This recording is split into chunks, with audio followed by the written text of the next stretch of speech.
Our MFA is the kind of program that could only exist and thrive in a city like New York. What makes this program unique is that it is the first program in Spanish, and it still remains one of the only ones. We are lucky enough to have within our student body some of the most interesting and important emerging writers in the Spanish language these days. They have been publishing narrative, poetry. Many of them got awards for their work, which is great and very satisfying. Our emerging writers come from all the corners of the Spanish-speaking world to have an intense, sometimes life-changing experience with our Faculty of Distinguished Writers. At the MFA, you are exposed to all sorts of writing styles. People who are journalists, poets, fiction writers, playwrights, etc.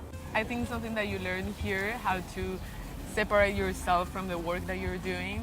And I think that is very important for writers to do that.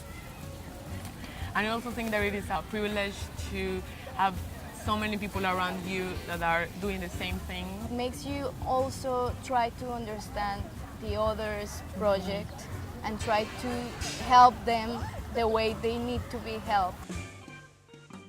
So pretty much the dynamic of the workshop is, it depends on the professor that is leading the workshop.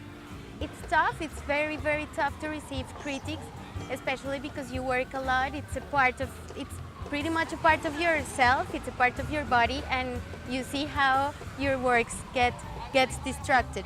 Yes. And it's tough, but at some point you learn how to deal with that and how to rebuild your project, how to rewrite, and it's a process of taking care of your words, of your writing. What I find most important about the workshops is the continuity that it allows you in the practice of writing.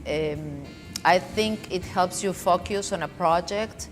It helps you with that constant practice. You can get to find your own voice, your own expression, your own topics. By experimenting, you get to find your own space in writing. One important thing to avoid in a workshop is to have every single writer learn the same tricks. One thing that we have tried to do, and I think we've been successful in so doing, is that we are not